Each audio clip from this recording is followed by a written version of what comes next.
Each week on Culinary Confidential, Christina Cates, a seasoned foodie who has worked at some of New York City's top restaurants, will share her passion for the culinary world. Whether you're a professional chef, a restaurant enthusiast, or a lover of good food, Christina dives into the heart of hospitality, exploring the trends, triumphs, and challenges facing the food service profession. And you won't want to miss her chats with some of the most interesting and influential industry voices. And now, please take your seat at the table as Culinary Confidential with Christina Cates starts now, exclusively on AM 970. The Answer. Welcome to Culinary Confidential with Christina Cates. This show is produced in association with my dear friend, Lucas A. Ferrara. On the show this evening, we're going to go beyond the mainstream curry and buttered chicken dishes that we all love, and we're going to dive deep into the ever-so-popular Indian cuisine. Globally, and even in New York City specifically, I can't think of another cuisine that is gaining more recognition and trending right now. Indian food is truly having its moment to shine, and I am here for it. I love Indian food. There's definitely been a shift, though, in the way people view food from India, and I think there's a couple reasons for this. First off, there's a growing appreciation now for the diverse flavors used in the dishes. But also, as I've mentioned a lot this year, health and wellness is an overall priority for people, and a lot of the spices in the plant-based dishes in the cuisine give vegetables a nice punch of flavor. Indian food aligns with a mindset of healthy living. The focus on spices and their health benefits just further add to its appeal. Indian chefs are not only reinterpreting traditional dishes, but also innovating them with modern techniques and fusion concepts, pushing the boundaries of what's possible with Indian flavors. And then, of course, the presence of social media has really amplified cultural connection. Young diners like Gen Zers, they want bolder, more novel flavors. I mean, who doesn't like tikka masala and dosas? You also have Michelin Star recognition now in this arena. And boy, do I have the most popular Indian chef in the world on the show tonight. Joining now is Chef Vikas Khanna, Michelin-starred international celebrity chef, humanitarian, author of 25 cookbooks, and filmmaker. Chef Vikas has a restaurant in New York called Bungalow, which is, the toughest res to snag in town. I was lucky enough to dine there back in December, and I've been dreaming about it ever since. Chef Vikas is credited with bringing an elevated Indian cuisine onto the global stage. His story is inspiring to everyone, and his heart is just so gentle and pure. He is truly a man of the people with a deep burning love for his country where he was born and his deep-rooted culture. Chef Vikas was born in India, and he came to the U.S. back in 2000. He's also received a Michelin star 8 years in a row. But Chef Vikas has also brought along his partner and general manager of Bungalow, Bhatt. Samir was born in New Delhi and came to New York for a summer internship. He went back to India and co-founded a successful late-night food delivery business. But he wanted to take his passion for hospitality to the next level, so he came back to New York and attended the Institute of Culinary Education, also known as ICE. His professional journey includes roles at prestigious New York establishments such as 11 Madison Park and Le Pavilion, where he served as maitre d' under Daniel Boulud. Okay, let me please welcome to the show Chef Vikas and Samir. Thank you so much for coming in the studio tonight. Absolutely pleasure. Thank you. It's really an honor to have you both here tonight. I know you're all over the world, Chef. You have many things going on. Samir, you're running the hottest restaurant in town, so this is a true honor, and I appreciate it more than words can express. But I do want to start with Maya Angelou's quote, "You don't know where you're going until you know where you came from." So, Chef, can we start and discuss your journey, your personal journey, before you've had this incredible amount of success in the world? Like, you were born in India. I was born in Amritsar. That's a city in North India. Okay. This is the place where the Sikh holy shrine, the Golden Temple, is. Mm. And they have one of the world's largest community kitchens where they feed more than 100,000 people every single day. Wow. And that became one of the biggest visions of looking at the food with a different perspective. Mm-hmm. And this is all free meals. You just come in, you sit on the floor in rows, and you get served food. But my grandmother would always tell me that the cycle is not complete if you just eat the food. You have to actually serve it. You cook for it. You prep for it. I think that became my foundation of why I got so intrigued by cooking. And you're talking about 1980s and 70s, where you didn't have any middle-class family kids, especially men, opting for cooking at all. Right. There's so much of stigmas and everything fighting that. Very early, I opened my own business, trying to be very enterprising, but it became more like a foundation because we won't even charge people for food. But that became, later I realized what you said, that this became the foundation of Bungalow. That training, what happened there, was much more significant, relevant than any colleges or institutions I ever went to later. Oh, yeah, you got hands-on experience. Yeah, I also understood what business meant, Right. small business especially. So you did have, it's not new news to anyone who knows anything about you. You've had struggles early on in your childhood. Yeah. You were born with a club foot. You endured bullying. I mean, that had to have some sort of an impact on you, your self-confidence growing up. Can we talk about that a little bit? I was an extremely introvert child. I don't remember. My mom doesn't remember me even talking much. Really? Yeah. It was my sister who wouldn't let anyone talk, and she was the loud, like the sister in the house. She dictated what was going on, what movies to watch, what music to listen. So everything was based on her. And I was a very quiet introvert. She was 2 years younger than me. But I was so bad in studies that I had failed twice. So both of us did our 10th together. So, Wow. But I think that whole thing about having any kind of physical challenges, where a child looks different, people see that physical inabilities, but people do not realize that affects the child mentally, emotionally. Sure. And how you lag behind in the school. Nobody diagnosed that, but people start beating you up that you are the last in the class. So it would happen every single time. Yeah. So I was not good for anything. And that is where I turned all my energy and passion into cooking, thanks to my grandmom. She was my only supporter. And when I had to join this as a profession, she told my dad, I remember clearly, that, it's okay. I know you people are feeling very confused, that why would he choose cooking as a profession? All his life he's going to get treated as a servant. What do you mean by a chef? There was nothing as chef at that time. But she said that you will learn how to be happy. That is the purpose. Money will flow. Stability will come. Yes. But you will learn how to be happy. You have to train your mind to be happy. And cooking does that to you. Wow. I mean, I do have to say, I can understand when you talk about being an introvert, because you have a very gentle presence. Like in the studio, like I can tell you're very calm and more of an introverted person. Not like me, like a loud New Yorker in the studio tonight. But that's an incredible journey you had and things that you had to overcome. And I guess you're having the last laugh now, right? In life, with all your success. No, I don't do this. My grandmother was not an educated woman, but she was the most intelligent human being I ever met. And she would always say that the moment you wear your crown on your head all the time, you're going to break your back. That's so powerful. The moment I enter Bungalow's doors, all these crowns, accolades, all what you've achieved, all these journeys, it means nothing. That for me, that place is my sacred space, and no honors, no egos will never ever conflict, hopefully forever. That's amazing. All right. Well, you came to New York, but you did go to hotel management school in India. So you had some formal training there, but then you came to the Culinary Institute of America. Why did you choose the CIA? I did not choose CIA at all. I was very happy with the training I ever had in my college in Manipal. It's one of the best colleges in India. And I'm not that one of those people who dismiss their earlier education, which was a foundation, just to put a feather on your head for an international institute you went to. Mm-hmm. I feel that I did the summer school at CIA, but that really wasn't... I felt that they were not teaching me anything which is going to break boundaries. They were kind of... Everybody was cloned at the same time to think very similar to each other.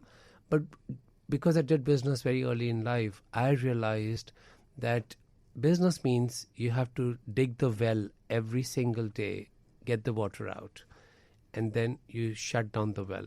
You start a new well next morning. Because colleges and institutes make you a little bit, I feel, entitled. But when you work with your hands all your life, I've been cooking for 41 years, which is more than like 4 decades now. Yeah. But I didn't learn those things from colleges. I learned it from actually working hands-on. You know, I went to culinary school as well. I went to the Art Institute of New York, right on Varick Street.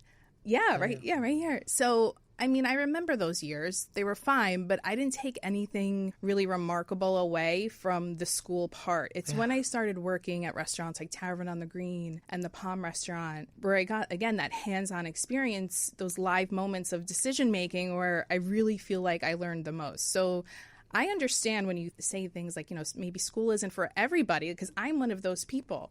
Like, I appreciate a formal education, and for some jobs, it's really important to have that. True. But there is something about, working on the job and learning the important tasks of the restaurant that you can't teach in a school setting. Okay, I want to know what it was like for you when you did come to New York, when you came from India. I mean, I assume that had to be a little bit of a culture shock.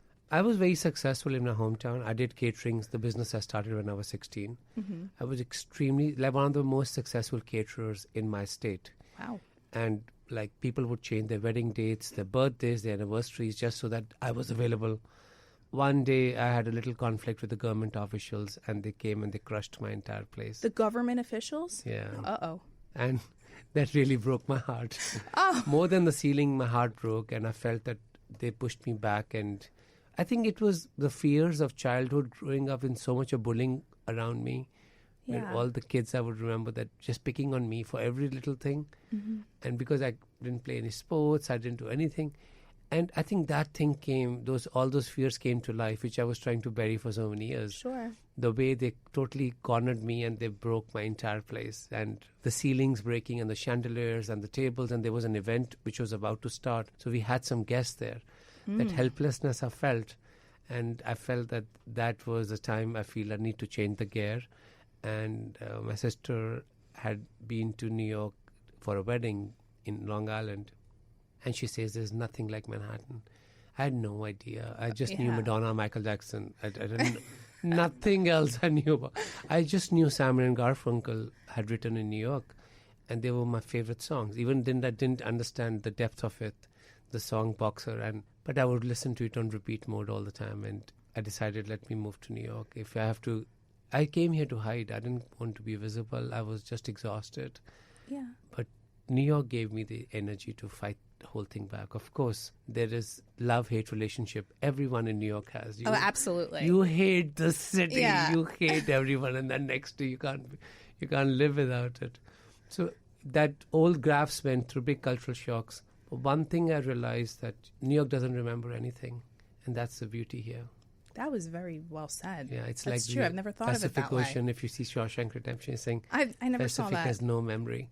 You could be the greatest today, tomorrow. You have to keep reminding people that this is what you did. New York lives so much in present and future that it has no memory, recollection of what happened yesterday. Amazing. Samir, we got to bring you into the mix in this a little bit. Absolutely. How did you link up with Chef Vikas? So we met professionally initially, and obviously I had known of him, and I'd always watched MasterChef and watched his podcasts, but I think I definitely felt a certain energy when we first met where Bungalow is now, and I think that was the moment we felt like this just feels right. Yes. Like this partnership with Jimmy, with Vikas and myself, it just felt right in that space. So yeah. I was shocked How old is he? See, he said he's been cooking for 41 years. Yeah. That's a decade more than what my age is. I'm 28 right 28. now. 28? Yeah, I'm 28. I mean, not that you look old, but you have such a big position for a 28-year-old. I mean, that's incredible. The first time I was a general manager of a restaurant, I think I was 29, which was, that was profound. That was pretty young for myself. But you have the key to the toughest reservation in the city. And he's the partner. And yes. When I spoke to him first time, I had no idea that this guy was so young and he had such an in-depth passion to own a New York City restaurant and to work every single day to make it the greatest. I am in awe. Every morning we have a call around 11 o'clock where we have to discuss every single day. Except for some days I give him a break because I don't take any break. I didn't call you on Monday, this Monday actually. I know. But we discussed how we have to be one step better than yesterday. Yeah. That's amazing. I mean, Chef Vikas wouldn't be here tonight if it wasn't for you. I had a really fateful meeting with you back in December, which I'm so grateful for, when you came and visited my table where I was dining. Yes. And I haven't left you alone since. I'm grateful we made this work. I remember where you sat also. I know, but that, first of all, I asked to sit there because I love a booth. Yeah. They wanted me to sit in the dining room, the main dining room, but I was like, would you mind if I could please just sit in that booth over there? It looks so nice. Very few people say that. Yeah. Why? People don't want to sit there? People want to sit in the main dining space. Because I mean, it is beautiful there, especially, with the glass ceiling and everything. But I just felt like that was an intimate. I knew I was going to take some social media content. I didn't want to be intrusive of other diners. But you came over to the table and... that's a dying thing. Not every restaurant does that anymore. They do touching of the tables where they check in with the guests and make sure everyone's happy with their selections. Yeah. And I watched you do that, Samir, to every table that night. Yeah, that is, again, it's what Bungalow is. It's a very personal restaurant. And obviously Chef Vikas is on the floor. He's talking to every guest. So from a service point of view, as a GM, you want to make that a part of the culture. And Absolutely. Then you trying to, replicate that and make sure you're at least supporting and trying to have that interaction with every guest. And I met someone else very special that night that you introduced me to. Maisha? Yes, Maisha. Can we talk about Maisha? She is just the best part. She's the soul of the restaurant. She is the soul. We really look forward to, she goes to school also. So the day she doesn't have school, she comes to Bungalow. And it just lightens up our day. And the guests are now looking forward to her. Right. And they're asking about her. Every day.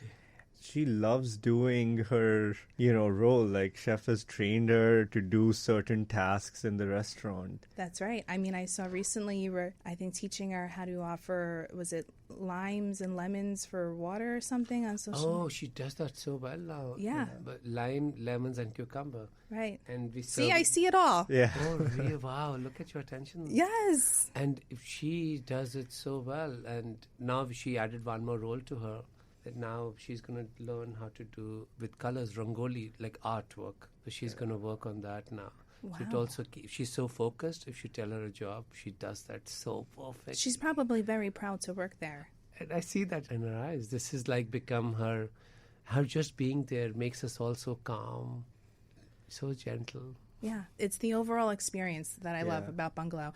All right, we're going to head to our first commercial break. Stay tuned. You're listening to Culinary Confidential with Christina Cates on AM 970 The Answer.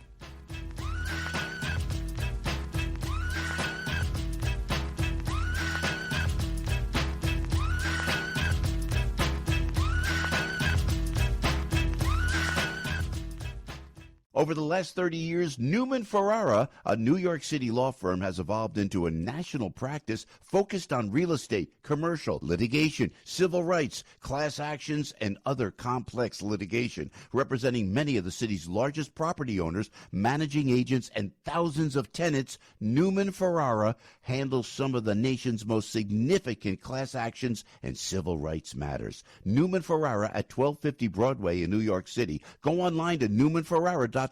That's newmanferrara.com. Listen to the firm's name partner, Lucas Ferrara, every Saturday at 10 a.m.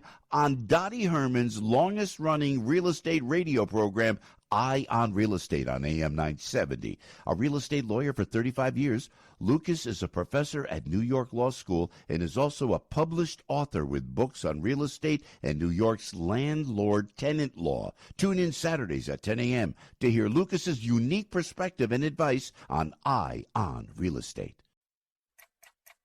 Welcome back to Culinary Confidential with Christina Cates on AM 970. The Answer. We are back. I'm back with Chef Vikas Khanna and his managing partner and general manager of Bungalow, Samir Bhatt. Welcome back to the show, gentlemen. Thank you. Welcome. All right, let's talk now about the humanitarian work you're so involved with and the filmmaking, because, Chef Vikas is not just a chef. You have so many branches of what you do in life, and this might be one of the most important ones. I want to know, when we talk about Feed India, right, that initiative that you started, what inspired you to get involved in that? So the moment the pandemic started, right. 2022, so I got an email from India, because I'm a part of a lot of foundations. And somebody said that, a lot of old age homes will be suffering because of the lockdown, because it was end of the month March, and April was the whole country was shutting down. Yeah. So it really hurt me, and I said, okay, let me donate some money. And I didn't realize it was a scam. And anyway, I don't take it very seriously. I told my mom, and it made me realize that there is going to be issue. And so I'm going to let me focus on the very important references for me was leprosy centers, because people will not go in those colonies with a lot of people who have leprosy. There'll be old age home and there'll be orphanages. So I said, I need to find a way to get them food, because that's the only instinct I had. Yeah. Another truck of food, it got lost near Bangalore. And I'm totally confused now. So I tell my mom I can't do it. My mom was like, she's the one who said you should do something for India, because in the lockdown people have scarcity of food. And losing that truck, I told my mom, I can't do this. This is too difficult for me. And I have too many projects. We didn't know how long the pandemic was. Logistics, sitting in New York City apartment and dealing with such a large country. Yeah. So it was only on WhatsApp. I could find a way to find people, locate people, pay them and all those things. And my mom said, I'm okay if you fail. I'm not okay if you say I give up. You know that is a mother's love. Yeah, she's saying that is where she's saying whatever you are, whatever you have, it's all a gift from India. This is your foundation. And this is the first time your mother in country needs you. And I'm sure my son is going to rise for this and feed India. And when she said word feed India, but in a native language, I'm like, okay, Mom, I'm going to find the best way to do it. And by the end of the whole waves and the initial crisis of pandemic, we had served 82 million meals single-handedly. 82 million meals, all on the use of my Twitter and Instagram. And doing all the partnerships, collaborations, we figured out the codes, and we kept moving on and on. That's unbelievable. I do have some stats here I read about, which I thought were impressive. Like in the early days of the pandemic, and this is the early days, you had already served 10 million people across 125 cities and towns in India. And by the mid-pandemic, you doubled that, and we're at 20 million. So that's unbelievable. After the New York Times cover story, people had never seen a kind of a structure I had created, a template. So we get a lot of people. I just called Nike in India because I saw one of the pictures my sister saw. The kids are standing in a line for food. And she's saying, oh my God, it hurts me. It's so hot. And the little girl is standing without slippers. And she says, can you do something about it? I said, I'm sitting here. What do you want me to do? She's saying, oh, I know you can do it. And my sister was sick at that time. And unbelievable. I called some people, and one person from the distributor of Nike called me. He's saying, how many slippers you want? And I was just on the phone like 5 o'clock in the morning. I said, 100,000. He's saying, okay, just let us wait to send it. You're lucky you have access to these types of people. I was gravitating that kind of energy at that time because people wanted to help, but they didn't know somebody who was doing something so transparently, minute by minute. But the moment the New York Times did a global story on the cover, everything changed. It was like a ripple effect, and we saw people calling of status you might have never even would connect with them on normal level. They were like, Chef, we are so inspired. We are NRIs. We live outside India. We want to be a part of this. What can we do? I'm like, okay, buy me this food. I'll make sure I get it distributed. And this is what we were doing. But who were your boots on the ground in India kind of doing these deliveries? NDRF. NDRF? What does that stand for? That's the National Relief. It's literally an army of people, which is the government officials. And when I called them, Mr. Satya was the head of that time. I just called him on WhatsApp. I said, sir, I need help. He's saying, what do you want? Yeah. I said, Eid is coming, that big Muslim festival. And during the 30 days of Ramadan, it's hurting me that I have access to food, but I don't have any access to distribution.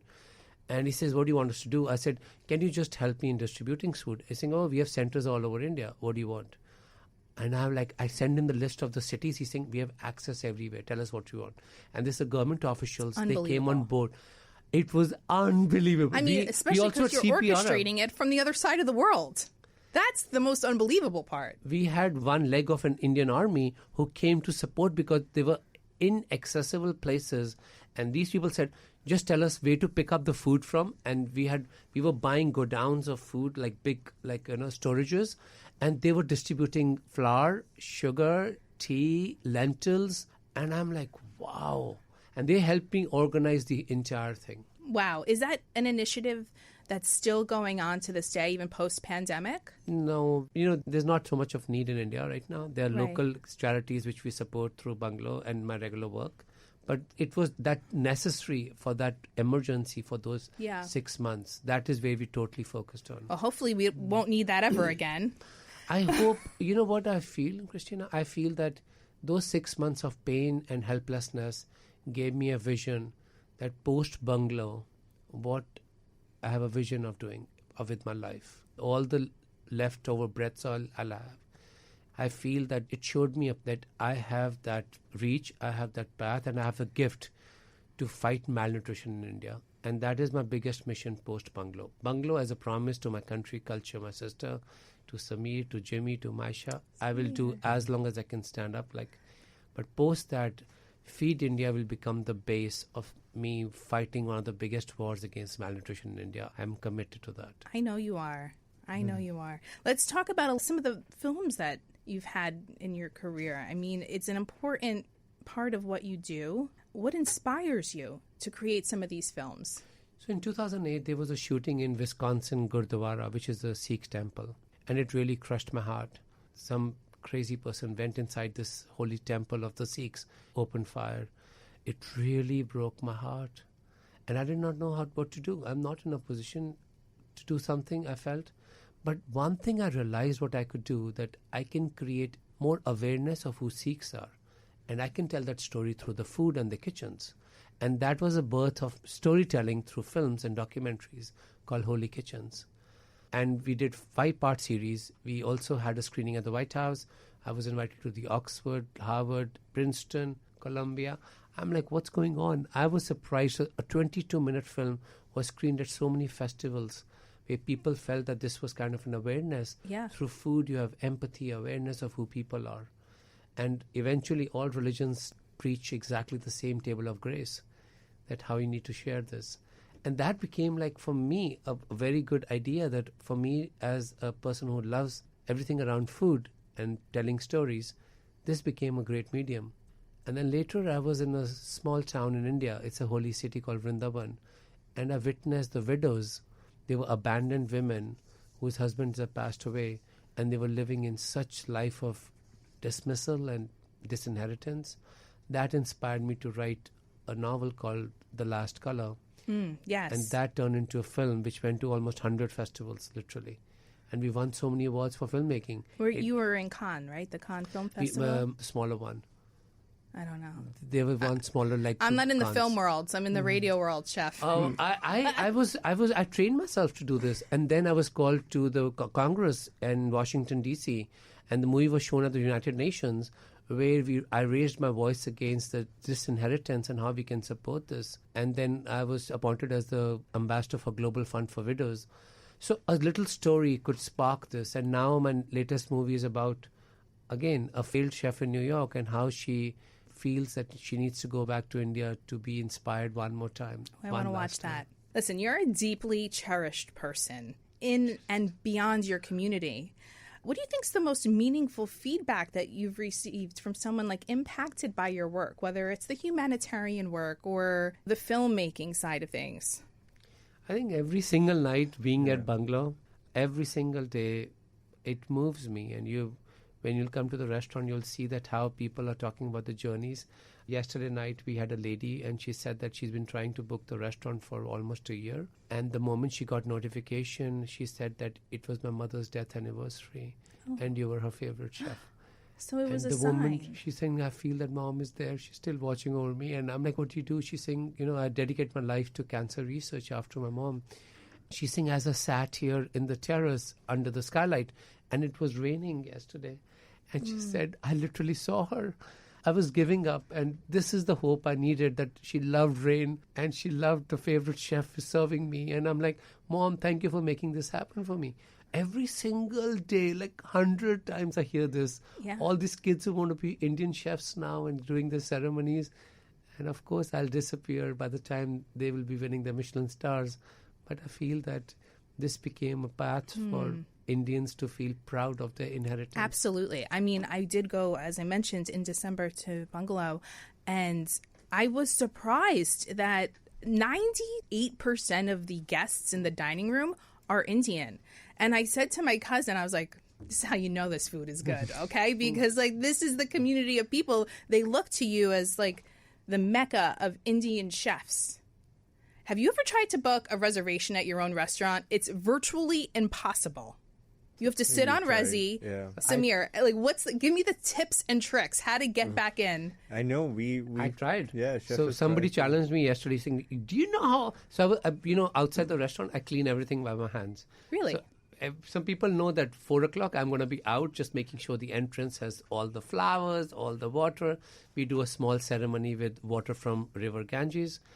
And this lady comes and she starts shouting at me, saying, how hard it is to get. I'm like, it's not hard. People come here. It's packed. Yeah. And she says, I said, okay. So I promised myself I'm going to book myself. So I put an alarm at 10:58, 10:59 so that I'm right there. Because reservations open at 11. 20 days. How many days? 20 days in advance. 20 days in advance. Okay. So I log in and I click on a table. I'm like, oh, I see the tables. So I clicked at 7:30. And the moment I started filling up the information, and it says table not available. Yep. I went back to 8:30 something, and I couldn't click. By the time I put my finger, maybe I'm too slow. And I'm like, I couldn't book it. But it's like just a few seconds. And yeah. I think when a restaurant makes a statement of pride, of cultural inclusivity, of making people feel this is not a transaction, this is home, I think that creates a gravity for a restaurant. This is what I learned in the last 41 years. Samir, do you agree with this? Absolutely. I mean, we see it at Bungalow every day, and obviously with Chef's experience and his travels, the way we celebrate our culture and the festivals, and also being young, sometimes even I am learning as I'm, organizing and helping him about these festivals, and it's very interesting. Tomorrow we're celebrating a festival of transgenders. Yeah, and I had no idea about this festival until now. He mentioned, and we're celebrating it with our guests, and every day is a celebration Yeah. at Bungalow. You guys are always setting up some orchestrated, like, floral arrangement, or there's always ceremony of sorts. It's also a masterclass of learning about Indian culture, I feel, and also like a bridge between our second and third generations. And, for me and Samir are two different generations.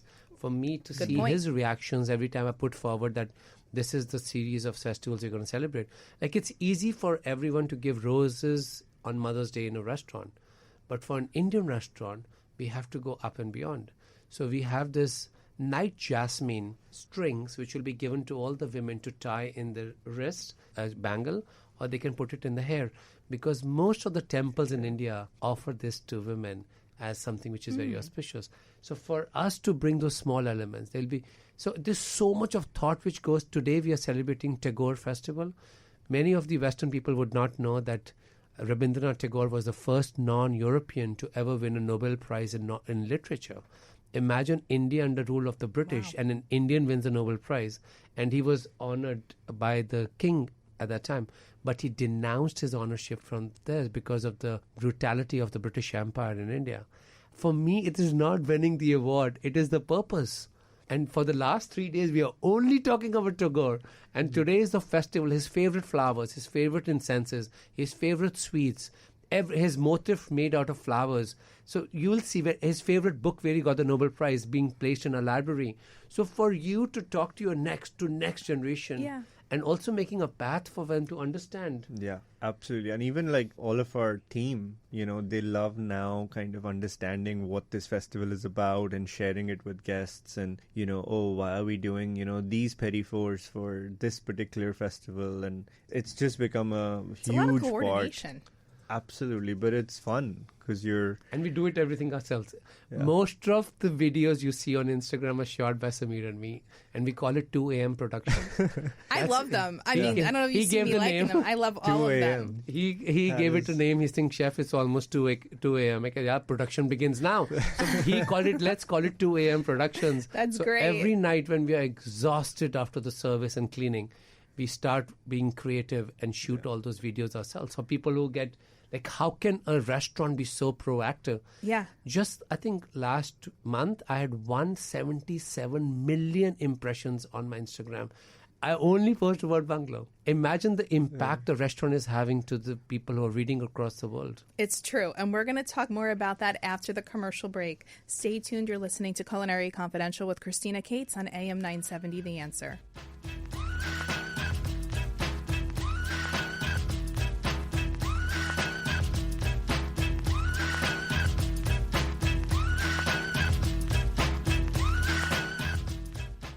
Over the last 30 years, Newman Ferrara, a New York City law firm, has evolved into a national practice focused on real estate, commercial, litigation, civil rights, class actions, and other complex litigation, representing many of the city's largest property owners, managing agents, and thousands of tenants. Newman Ferrara handles some of the nation's most significant class actions and civil rights matters. Newman Ferrara at 1250 Broadway in New York City. Go online to newmanferrara.com.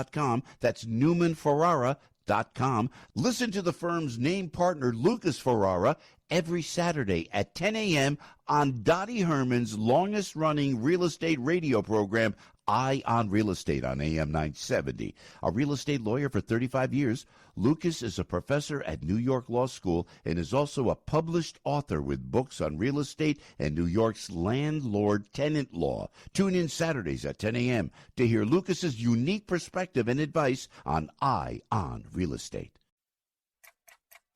Welcome back to Culinary Confidential with Christina Cates on AM 970 The Answer. Okay, we're back with Chef Vikas Khanna and Samir Bhatt of Bungalow, my favorite restaurant in New York. And maybe one day I'll get back there soon. Chef, can you squeeze me in sometime?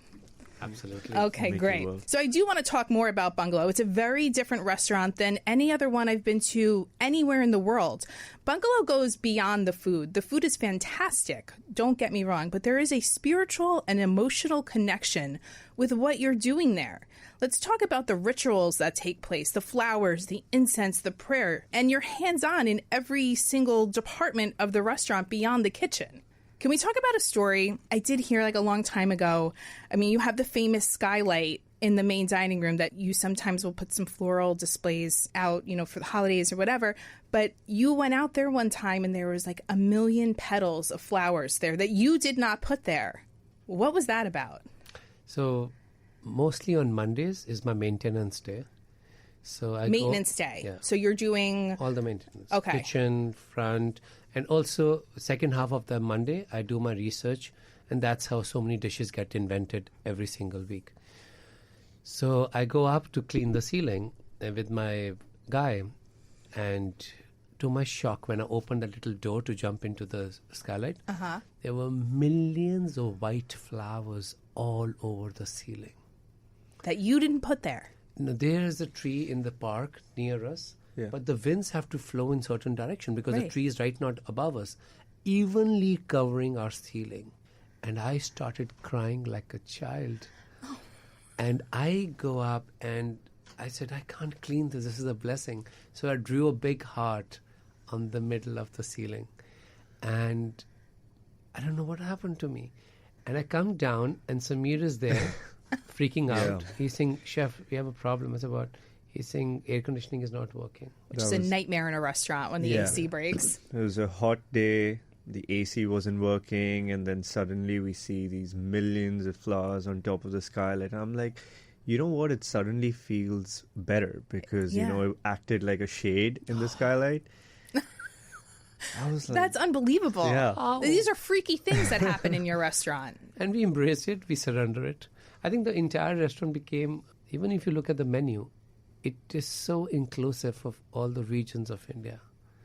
You cover what, the 28 states? 28 states, 8 union territories. But, you know, many things are not pronounced so much because it's a very small menu. We still hold on to just 18 dishes are my rule, that if you want to get the fresh food to people fast, you need to have minimum number of dishes. It's not that restaurant with 10-page menus. Right. We don't know how to do that. But everyone on your menu is a banger. I've tasted a lot of it, and it's unbelievable. The yogurt kebab, it's like living rent-free in my head. Okay. Love it. So many of the dishes are actually interpretations of classical dishes from India. You know, you can't have so many Indians, 3 generations sitting on the table every evening. Every generation responding same to the food. Taste buds evolve, they change over the years and decades. But here you have to find the balance where the elders are enjoying the food of nostalgia. Right. The generation of mine, they feel that, my God, this is really light home cooking. And then you have the younger, younger generation, like Sameer's generation, who think this food is so cool. It's New York cooking. It's so light, but it is so fresh at the same time. I've never tasted so much of combinations. Yes. I mean, you're combining tradition with innovation. Yeah. So what's a good example of, maybe a dish that is a traditional dish that you reinvented for maybe the younger generations? The fish. I really have to give credit to Sameer on this dish. Yeah, because he became my guinea pig. I was so upset with that dish. Hey, I'm always ready for that. So what I did was that Malwan is a region in Maharashtra where Mumbai is.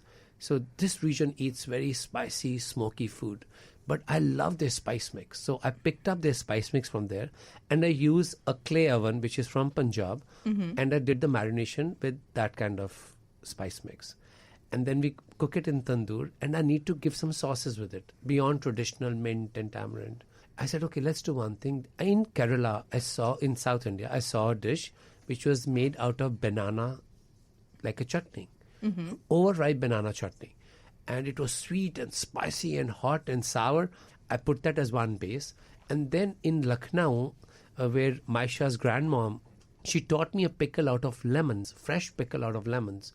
I'm like, okay, lemon, fish, amazing combination, add that. Right. And then I had to give the one thing which binds it all together. It is a pickle made out of lotus stem from Kashmir. So in one dish, you have 6 states being represented. And they're all unique. But somehow, we did so much of taste trials. And this is what we settled to. Our fish tikka is possibly the best fish you will eat anywhere. I don't think I had it when I was It's in the new menu. The new menu? Yeah. Okay, great. I love a new menu. Yeah. So even for Pethy, we're going to start new Amish Push. I think our tastings and discussions, because we can't start just like that. We need to have full We understanding. talk a lot about it. Yeah. That's great. All right, you're no stranger to a Michelin star. We know this. You received Michelin stars 8 years in a row. What was your reaction when you received the Bib Gourmand recognition at Bungalow? Bungalow is the new restaurant, and I'm very proud of it. I take everything step by step. And as Sameer told me that night before that this is the blessing, we embrace it as a blessing. Sameer, you're always in his ear. That night I was having dinner, I'm like... Yeah. I think every night after we've finished with the service, we spend some time, talking about what the service was like, what went right, what went wrong. And then that's how we make those subtle changes, right? And sometimes there are things like, from the outside that are in our mind, and we just, we talk about it. We talk about it together. Yeah. When you see Chef Vikas walk into the dining room crying, as he often does, are you like, Chef is crying again? It's not a night at Bungalow unless he comes in tears. I have to force him to take 5 minutes and sit down. I have to be like, here's your coffee, sit down for 5 minutes. It's normal. I can't imagine. We do 300 dinners, and we do around 100 people on weekdays who just come in to meet. And then on weekends, that number becomes like 200 people. It's packed with just people who've come to meet and greet, who want you to introduce their parents to you, or their kids are going to be chefs. I just feel that a community which feels representation like this, and we are somehow contributing to it in our little ability what we have, I feel this is a living legacy. It absolutely is. I mean, I meant what I said before. You are a very cherished person. When I go on to social media and things, and I see posts that people make when they go to Bungalow, they always start it with, it's been a lifelong dream of mine to meet Chef Vikas. I mean, that's pretty amazing. Yeah. I'm sure that brings tears to your eyes. But I do want to know what's next for you. Because I know Bungalow's not the last stop. Bungalow is my last stop. No, it is? You think this is the finale? This is my last inning. By the time we finish this, I have to make way for the new ones. At the same time, inspire a whole new generation to look towards Indian food. I've invested a lot of money in preservation and celebration of Indian cuisine in institutes in India. They're just teaching kids to learn Indian food, how to find their own interpretations, their expressions. I've promised my dad, because I was so bad in studies, I said, I don't need to study. People are going to read my books. He's saying, yeah, how many books are you going to write? I said, 50 books. I was a kid. So I promised my dad I'm going to focus on writing, finishing my promise with him for writing 50 books. You're halfway there, right? Don't you have like 25? I've finished 42 books. 42? 42 published books. And I've written 3 more books. The next one is a novel. It's a big novel. It's about the migration of Indians to the Caribbean and also the influences of the food which happened. Very unique subject. And then the movie comes out, Imaginary Rain. And then I'm standing behind Samir and Jimmy to support in any way I can. Honestly, I wasn't expecting this answer. I'm kind of shocked. But that's great. I mean, you've done so much. It might be time to take some time for yourself now. You know, this restaurant happened as a promise to my sister. I was not even aspired to jump into this. New York restaurants are not easy. Oh. They're a mental toll. They are some person like me who gets so involved. Yeah. And there's no breather. Like 7 days, 24 hours, your brain is just ticking on this. And I don't know how to do anything halfway around. But I did this because I promised my sister, and she would always tell me that, you know, just on her deathbed, she said, on Columbia Hospital, that, you know, you're the chosen one. I'm like, for what? She's saying that out of 1.5 billion people, only you could make us feel that you can create our home. And she's saying the entire nation looks up to what you would create for them. And she's saying that cooking anybody can do, but making people feel they've come back home, to give them that comfort, that pride, that they're included in this. This is their moment. This is their shining ancestors. She's saying only you can do that, but you have to promise me you will do this and open doors to people to look at India a different way. And my mom reminded me of the promise when I was shaky. She's saying, you got to do this for her. You promised her. And that is why my commitment to Samir, Jimmy, Maisha, Shaila Bhabhi, Naushad, my kitchen team. And very few restaurants can be so proud of that we have exactly the same team which we had on pre-opening. Wow, that's unheard of. After 438 days, such a transient industry. People come and go, even in the front of the house. And people wait tables until they land the job that they really want, right? Because it's easy to make money night to night. But that's remarkable. It's a tribute to what you're doing back there. And the passion people have behind Bungalow. I think we need to leave it there. Thank you. That's so special. Samir, Chef Vikas, thank you so much. I almost didn't think this was going to happen because to get to Chef Vikas, I had to go through Samir. You were telling everyone now. There were so many times where he was like, hello, Christina, thank you for reaching out. Chef Vikas is still traveling. I was like, it's never happening. No, but it I'm did. glad. So I appreciate you both so much for coming into the studio tonight. Thank you for listening to Culinary Confidential with Christina Cates, Sunday nights at 9 p.m. on AM 970 The Answer. Tune in next week for a really fun show I have lined up with the People Som, meaning a sommelier for the people. My guest is an internet sensation, and he's giving wine ratings and recommendations based on value, and he does it in a very funny way. That's the show. Thanks for listening, and have a great night.